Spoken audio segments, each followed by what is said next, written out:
Hi friends, chicken biryani எப்படி செய்யலான்னு பார்க்கலாங்க. குக்கரில் தேவையான அளவு எண்ணெய் சேர்த்துக்கலாங்க. ஆயில் சூடானதுக்கப்புறம் பட்டை, கிராம்பு, பிரியாணி இலை, அரை ஸ்பூன் சோம்பு, 2 ஏலக்காய் சேர்த்துக்கலாங்க. பொரிஞ்சதுக்கப்புறம் 3 வெங்காயம், பெரிய வெங்காயம் கட் பண்ணி வச்சுருக்கோம், அதை சேர்த்துக்கலாம். நல்லா வதக்கி விட்டுக்கலாம்.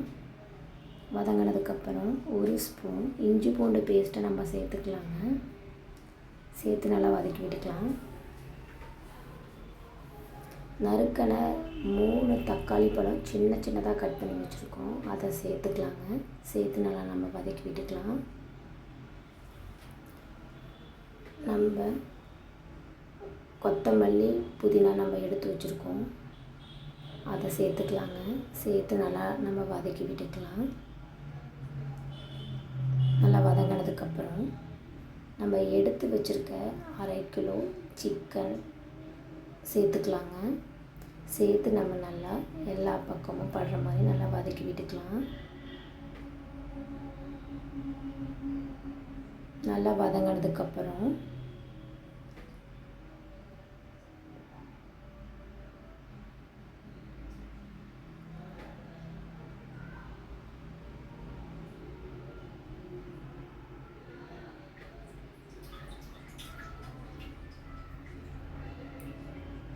நம்ம தயிர் எடுத்து வச்சுருக்கோம், தேவையான அளவு சேர்த்துக்கலாங்க.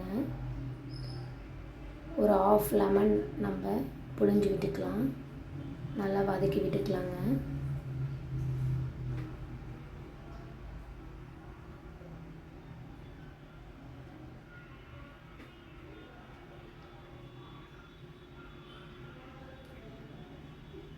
இந்த ஸ்டேஜில் நம்ம மசாலா சேர்த்துக்கலாம். 1/2 ஸ்பூன் வரமிளகாய் தூள், 3 ஸ்பூன் சிக்கன் மசாலா தூள், 2 ஸ்பூன் மல்லித்தூள், பிரியாணி மசாலா 1/4 ஸ்பூன் நம்ம சேர்த்துக்கலாங்க. சேர்த்து நம்ம நல்லா மிக்ஸ் பண்ணி விட்டுக்கலாம். இந்த பிரியாணி மசாலா வந்து நான் வீட்டிலையே ரெடி பண்ணினது. அது எப்படி பண்ணலான்னு சொல்லிவிட்டு நம்ம இன்னொரு வீடியோவில் பார்க்கலாங்க.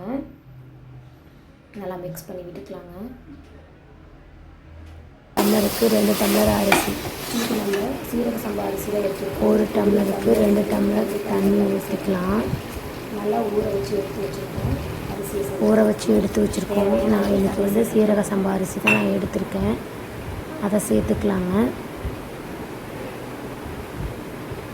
1 டம்ளருக்கு 2 டம்ளர் தண்ணி சேர்த்துட்டு நல்லா கொதி வந்ததுக்கப்புறம் குக்கரில் விசில் போட்டு ஓப்பன் பண்ணி பார்க்கலாம். ஒரு விசில் போட்டால் போதும்.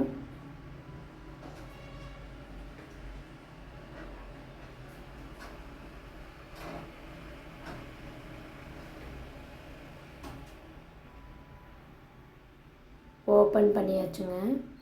2 ஸ்பூன் நம்ம நெய் சேர்த்துக்கலாங்க. சுவையான சிக்கன் பிரியாணி ரெடிங்க. வாங்க ஃப்ரெண்ட்ஸ், சாப்பிட்லாம். தேங்க்ஸ் யுவர் வாட்சிங்.